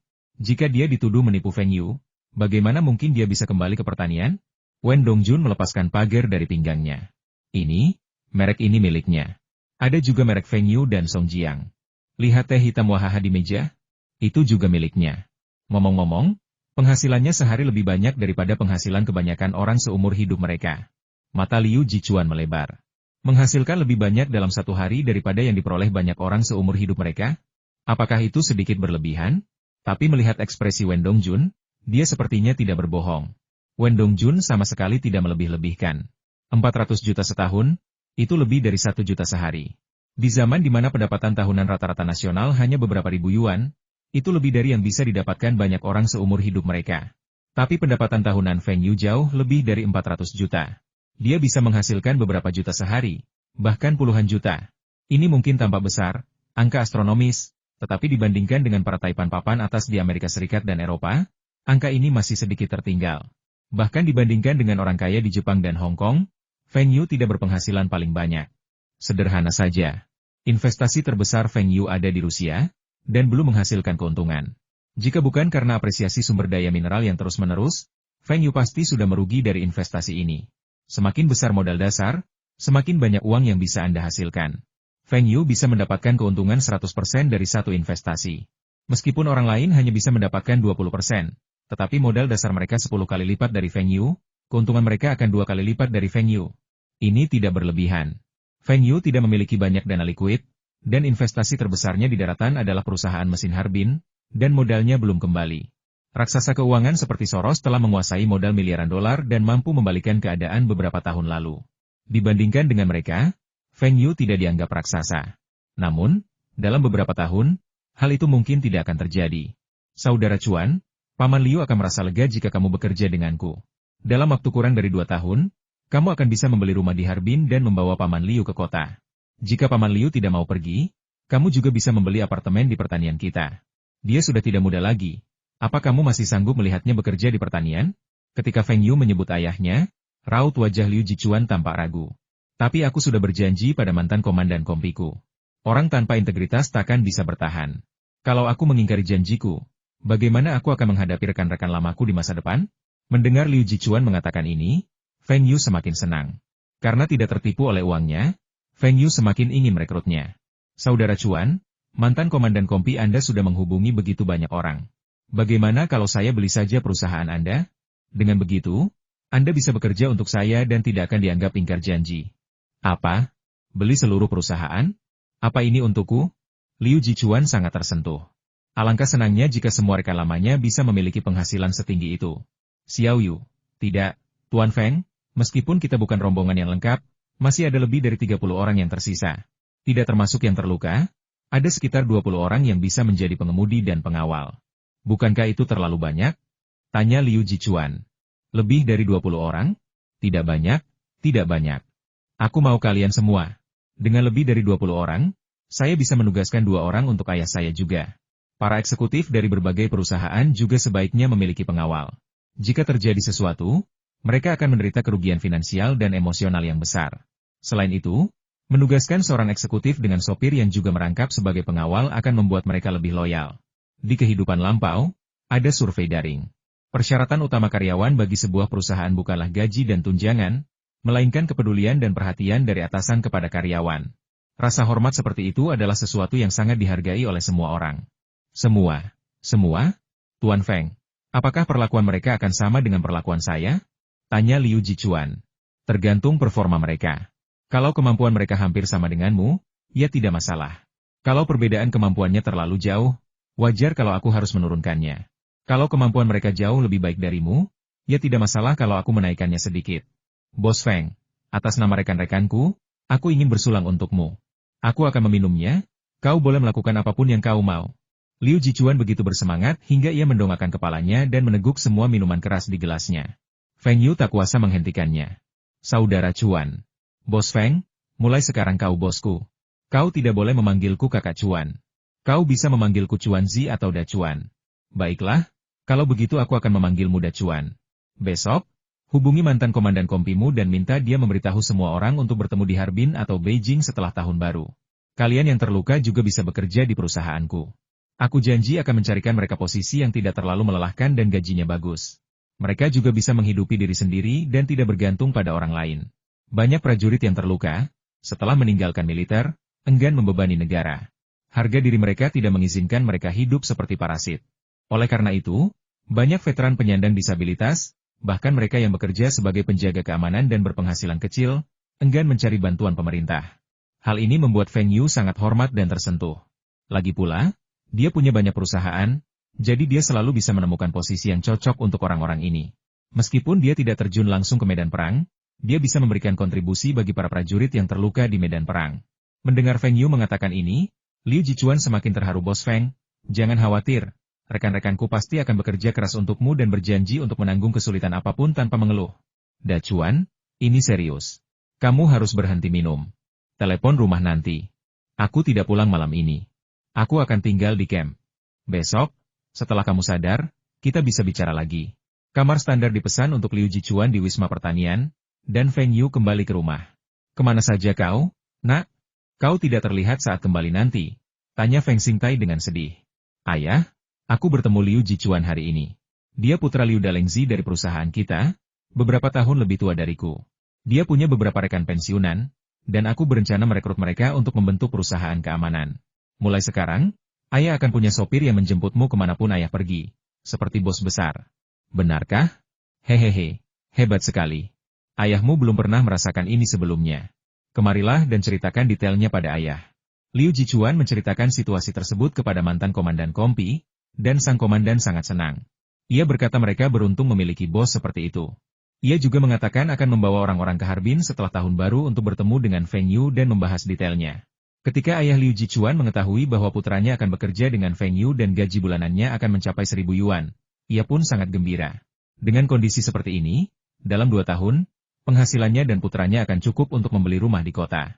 Dalam 1 atau 2 tahun lagi, ia bisa menikahkan putranya dengan seorang istri dari kota. Dia pikir itu pasti karena mereka semua dulu bekerja di perusahaan yang sama, dan Feng Yu yang mengurus putranya. Kalau tidak, mengapa dia mau membayar gaji setinggi itu? Hari-hari baik akan datang bagi keluarga Liu. Ini tahun baru Imlek, hari yang paling dirayakan sepanjang tahun. Setiap rumah dihiasi lampu dan lentera. Pada hari ini, bahkan keluarga miskin pun tidak akan mematikan lampu sepagi ini. Banyak keluarga bahkan menyalakan lampu sepanjang malam. Ketika orang memiliki harapan, hidup menjadi lebih bermakna. Misalnya, seorang pria tua di peternakan babi Tianpeng awalnya ingin mendapatkan lebih banyak uang agar putranya bisa menikah. Ia akhirnya membawa putranya bekerja di peternakan babi Tianpeng. Seiring merek babi Tianpeng semakin dikenal, terutama setelah ditampilkan di CCTV, ayah dan anak itu pun menjadi selebritas. Tak hanya di pertanian, tetapi juga di kabupaten dan kota, banyak mak comblang datang untuk membantu sang ayah dan kedua putranya menemukan jodoh. Mereka tak hanya memperkenalkan jodoh kepada kedua putranya, tetapi juga memperkenalkan jodoh kepada lelaki tua itu. Sejak berdirinya perusahaan pertanian dan produk sampingan Taihua, sang ayah dan kedua putranya tidak lagi menjadi peternak babi, melainkan teknisi. Pekerjaan sehari-hari mereka adalah memeriksa dan memandu pekerjaan di berbagai peternakan babi Tianpeng. Terlepas dari kebutuhan untuk sering bepergian, pekerjaan ini tidak terlalu melelahkan dan menghasilkan banyak uang. Wen Deguang, misalnya, jauh lebih sibuk sejak menjadi kepala pertanian dibandingkan saat ia menjadi kapten perusahaan. Dulu ia senang bermain mahjong dan minum anggur di musim dingin, tetapi sekarang, karena tugas-tugas pertanian yang terus-menerus, ia hampir melupakan hobi-hobi itu, tetapi ia masih menikmatinya. Namun, Feng Yu merasa itu tak berarti lagi. Ia sudah kembali ke pertanian cukup lama, tetapi ia dan Lina baru bertemu 2 kali, jadi keintiman apapun tak mungkin terjadi. Hari ini adalah hari pertama tahun baru Imlek, dan dia berencana mengunjungi rumah Lina untuk menyampaikan ucapan selamat tahun baru. Ada yang mengatakan bahwa ayah mertua adalah makhluk paling menakutkan di dunia, ada pula yang mengatakan bahwa ibu mertua adalah makhluk paling menakutkan di dunia. Namun kedua pandangan tersebut membuktikan betapa sulitnya menikahi seorang istri. Lihatlah Wen Dongjun. Selain menjadi pria besar dan bodoh, apalagi yang ada? Belum lagi perbedaan keluarga mereka. Apa kata ayah Zhang Han? Bukan hanya tidak keberatan, ia juga berusaha sekuat tenaga untuk membina Wen Dongjun, membuka jalan baginya, dan bahkan menggunakan koneksinya untuk membuka jalan bagi ayah Wen Dongjun. Tetapi ayah Lina tidak menyukai Feng Yu, dan Feng Yu tidak dapat mengerti mengapa dia tidak layak untuk putrinya. Kau tidak mengizinkanku pergi di hari-hari lain, tapi hari ini tahun baru, dan aku akan memberikan ucapan selamat tahun baru. Aku tidak percaya kau masih punya nyali untuk mengusirku. Feng Yu bangun pagi-pagi sekali, membawa beberapa kotak hadiah, dan bergegas keluar. Feng Xingtai dan Zhang Muhua saling berpandangan, keduanya tahu kemana putra mereka pergi. Mereka sangat bahagia karena anak mereka telah tumbuh dewasa. Dang. Siapa itu? Selamat tahun baru. Feng Yu menduga jika ia menyebutkan namanya, pihak lain mungkin tidak akan membukakan pintu.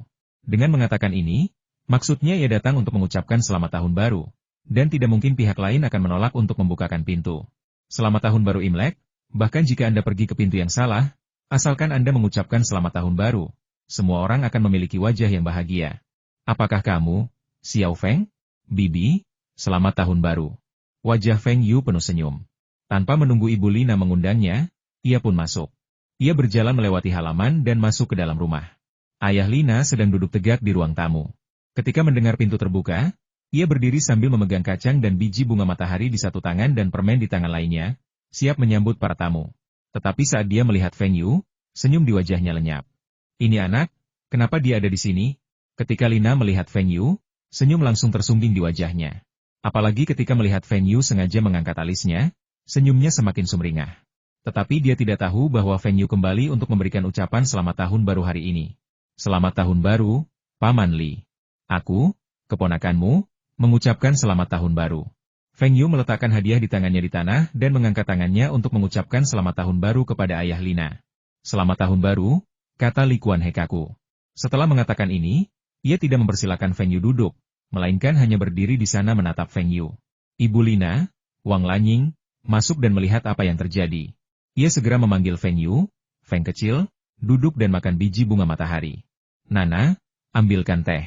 Dengan izin ibunya, Lina dengan senang hati menemukan cangkir dan menuangkan secangkir teh seduh untuk Feng Yu. Xiao Feng, kamu juga kuliah di Beijing, kan? Tanya Wang Lanying sambil tersenyum. Ya, jurusan manajemen Universitas Jingcheng, jawab Feng Yu cepat. Apakah sekolahmu jauh dari sekolah Nana? Tidak terlalu jauh, sekitar setengah jam perjalanan, kata Feng Yu. Mengemudi, Pak Tua Feng menyekolahkanmu di perguruan tinggi, dan kau malah bersenang-senang dan bahkan membeli mobil. Li Kuan He mendengus. Berapa harga mobil? Feng Yu ini benar-benar boros. Paman Li, saya bisa kuliah di Universitas Beijing karena nilai SMA saya bagus dan saya ikut perkemahan musim panas internasional di bekas Uni Soviet, jadi saya diterima tanpa ujian. Dan saya sendiri yang menghasilkan uang untuk membeli mobil. Apa salahnya menyetir? Sekolah kita sangat jauh. Apakah saya harus naik bus kalau tidak menyetir? Kamu sendiri yang mendapatkannya? Bagaimana kamu menghasilkan uang, bekerja, dan belajar? Ayah, Feng Yu benar-benar mampu. Diam, aku tidak bertanya, kata Li Kuan He tegas. Bisnis, misalnya, mesin-mesin era Soviet di pabrik ayah saya dibeli oleh saya. Banyak pabrik di Harbin menggunakan peralatan bekas dari bekas Uni Soviet, yang sebagian besar juga saya beli. Ada selisih harga antara membeli dan menjual. Jadi bukankah ada keuntungan? Saya juga menemukan pelembab udara dan kipas angin listrik tanpa bilah. Merek Feng Yu yang diiklankan di TV setiap hari diciptakan oleh saya. Semuanya sangat menguntungkan.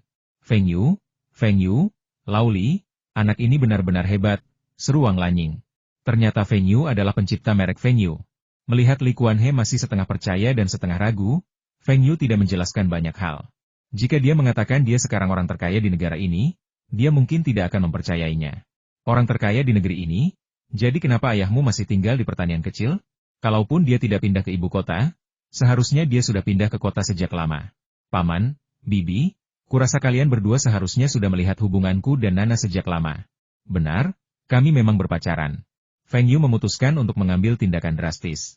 Ia meraih tangan Lina dan berbicara terus terang. Lina menarik tangannya, tetapi Feng Yu menggenggamnya erat. Ia menatap ayahnya dengan takut-takut. Kata-kata Feng Yu yang tiba-tiba mengejutkan Li Kuan He dan Wang Lanying. Mereka tidak menyangka pemuda dari keluarga Feng ini begitu berani. Namun, melihat ekspresi malu putri mereka tahu akan sulit menghentikannya. Alasan utamanya adalah mereka tidak punya alasan untuk menghentikan putri mereka. Xiao Feng energik, berpendidikan, mampu menghasilkan uang, dan berasal dari keluarga baik-baik. Di antara ribuan orang, tak ada orang sebaik dia. Sebenarnya, Wang Lanying sudah setuju dalam hatinya. Ia menatap suaminya, tidak tahu apa yang akan dikatakannya. Li Kuan He membuka mulutnya, lalu punggungnya yang tegak tiba-tiba membungkuk. Awalnya ia mengira Feng Yu hanyalah anak orang kaya generasi kedua yang tak berpendidikan, tetapi sekarang tampaknya ia jauh lebih cakap daripada yang dibayangkannya. Putrinya mungkin tak masalah baginya.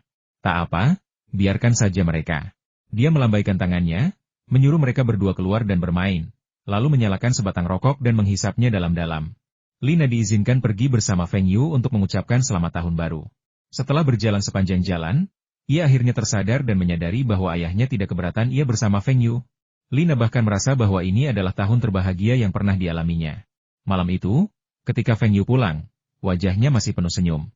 Feng Xintai tahu bahwa hadiah putranya sepertinya telah dikirim dan menantu perempuannya telah ditemukan. Setelah beristirahat di rumah selama beberapa hari, pada hari ke-6 tahun baru, Feng Yu menerima telepon dari Liu Jichuan. Ia mengatakan bahwa komandan kompi lamanya akan tiba di Harbin pada sore hari dan ingin bertemu Feng Yu. Inilah yang diinginkan Feng Yu. Ia juga ingin bertemu orang-orang ini secepatnya. Saat tahun baru Imlek, ia mendengar kabar bahwa telah terjadi pembunuhan di sebuah kabupaten di utara beberapa hari yang lalu, dan tersangkanya masih buron. Bagaimana kalau mereka datang ke pertanian, memanfaatkan uangnya, dan melukai ayahnya? Namun, sebelum Feng Yu pergi ke Harbin, dia terlebih dahulu pergi ke rumah Lina, dengan alasan bahwa mereka semua akan pergi ke Harbin untuk mengunjungi guru sekolah menengah mereka dan akan kembali dalam beberapa hari. Tentu saja gurunya ingin pergi, tetapi 1 hari sudah cukup, dan Feng Yu tidak berniat tinggal untuk makan malam. Sisa waktunya, tentu saja, hanya untuk dirinya dan Lina. Li Kuan-he melihat antisipasi di mata putrinya dan akhirnya menghela napas. Di mana dia akan menginap malam ini saat dia pergi mengunjungi guru? Lupakan saja. Aku tidak bisa mengendalikannya lagi. Jadi Feng Yu membawa Lina bersamanya, meminta Liu Jichuan untuk menyetir, dan mereka bertiga datang ke Harbin. Feng Yu tercengang ketika melihat mantan komandan kompi Liu Jichuan disebutkan. Komandan kompi ini tampak sangat muda, mungkin berusia di bawah 30 tahun. Liu Jichuan terus memanggilnya komandan kompi tua.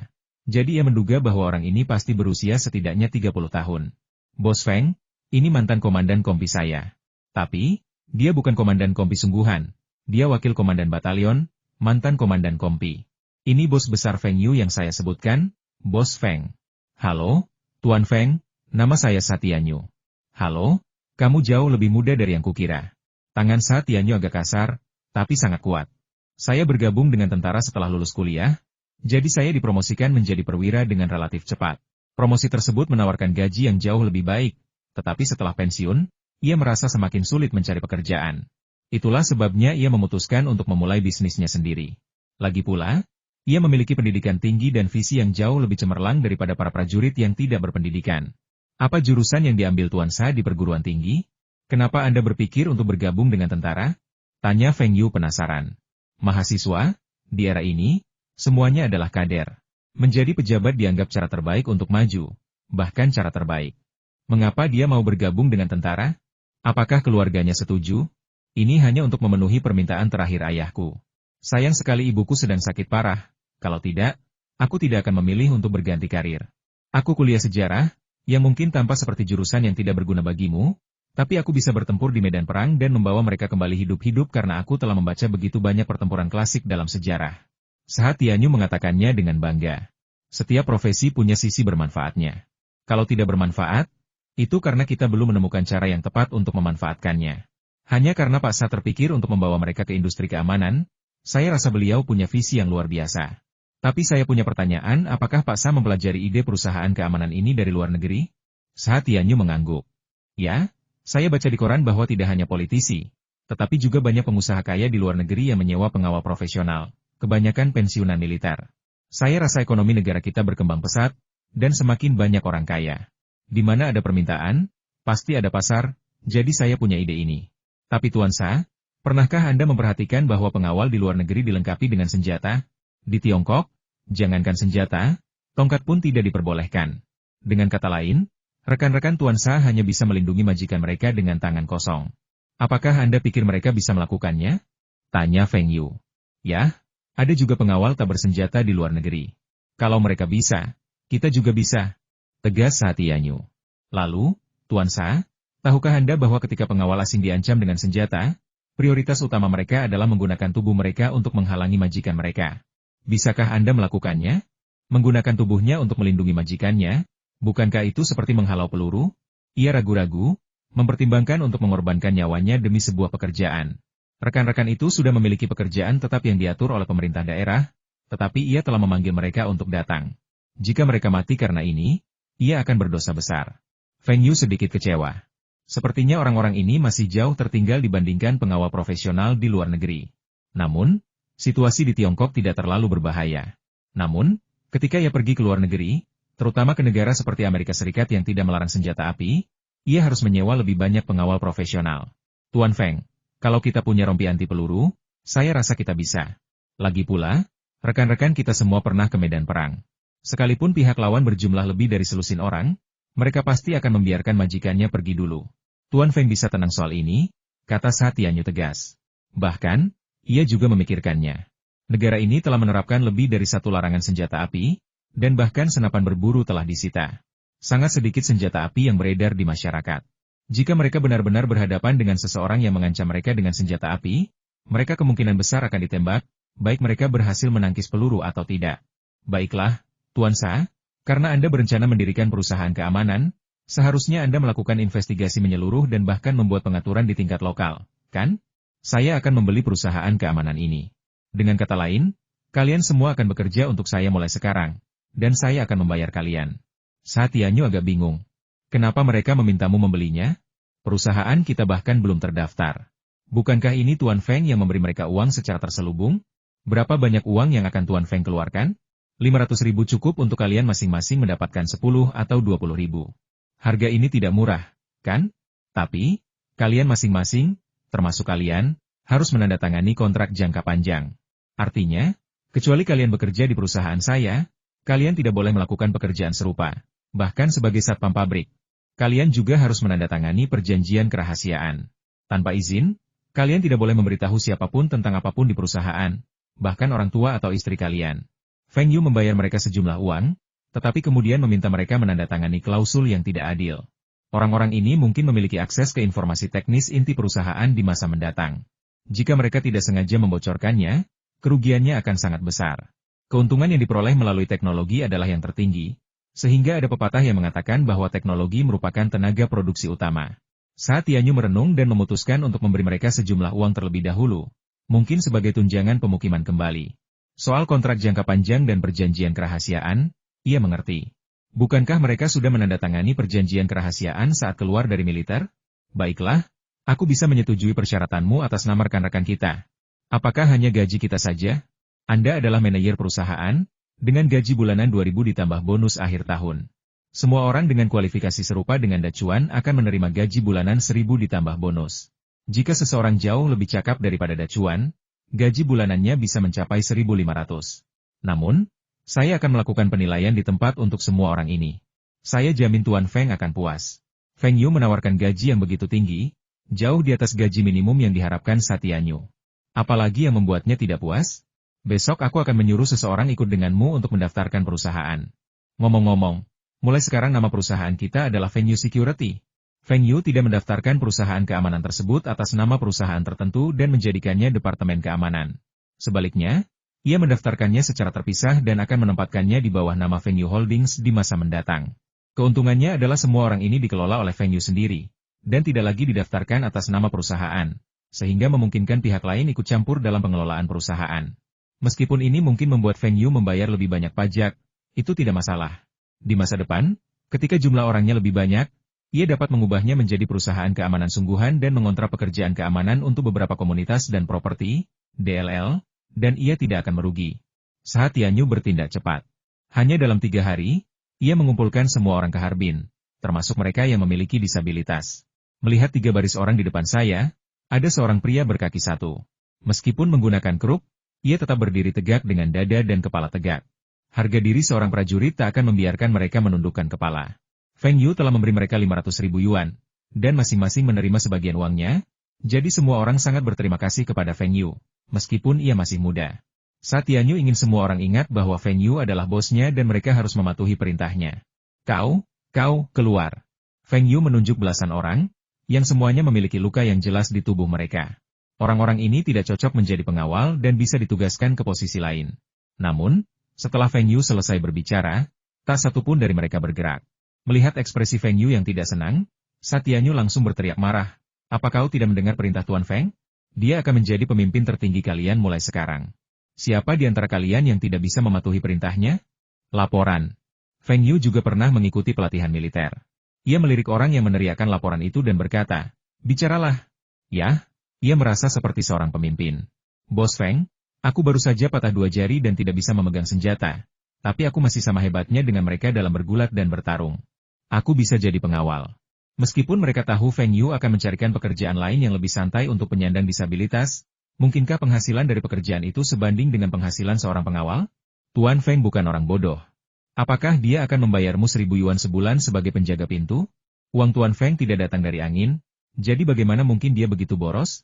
Feng Yu mengangguk. Wajar jika semua orang ingin menghasilkan lebih banyak uang. Tetapi apakah seseorang bisa menghasilkan uang sebanyak itu masih perlu diteliti. Kamu keluar dulu. Nanti kami periksa. Kalau kamu memang mampu, ya sudah.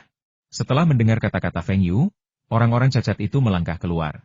Semua orang akan mengikuti penilaian selanjutnya, dimulai dari kalian. Ikuti saya ke ruangan ini satu persatu. Hasil penilaian akan diumumkan bersama-sama, dan semua orang akan tahu apakah penilaiannya adil atau tidak. Oke, ikuti saya dulu, kata Feng Yu sambil menunjuk orang di barisan paling depan. Ruangan itu penuh dengan siswa dari sekolah olahraga yang sedang berlatih tinju, judo, dan olahraga lainnya. Kudengar mereka bertarung melawan tentara, dan itu pertarungan 1 lawan 1. Jika menang, mereka akan mendapat 100 yuan, dan jika kalah, mereka akan mendapat 50 yuan. Dan mereka bertarung 2 lawan 1. Kelompok mahasiswa ini sering berkelahi, tetapi mereka selalu kalah. Kali ini, mereka justru berhasil menghasilkan uang. Mereka segera menelepon teman-teman mereka dan lebih dari 20 orang datang hari ini. Bos Feng, apakah ini orang yang Anda ingin kami uji kemampuannya? Dengan tubuh sekecil ini, Anda masih butuh 2 orang. Saya bisa menanganinya sendiri, kata seorang pria setinggi 1,85 meter dengan otot di sekujur tubuhnya dengan nada meremehkan. Prajurit yang datang tidak berkata apa-apa, hanya memberi isyarat dengan jarinya. Ia tidak mempelajari seni bela diri semacam ini untuk pamer atau kompetisi, melainkan seni membunuh yang terasah di medan perang. Meskipun pria itu lebih tinggi 1 kepala darinya, ia yakin bisa mengalahkannya paling banyak dalam 3 gerakan. Bagaimana mungkin petinju besar itu bisa tahan diprovokasi, terutama di depan teman-teman sekelasnya? Pihak lawan sedang mencari gara-gara, dan suasana hatinya sedang buruk hari ini, jadi tanpa berkata apa-apa, ia langsung menyerbu. Dengan 1 gerakan, petinju itu terjatuh. Namun, Feng Yu tidak sepenuhnya puas. Mengapa prajurit ini masih menggunakan tendangan selangkangan? Meskipun gerakan ini berguna, tidak jelas apa keahlian orang ini. Jangan menyerang dada, jangan menusuk mata. Kalian berdua, silakan. Feng Yu menunjuk 2 orang lagi untuk maju.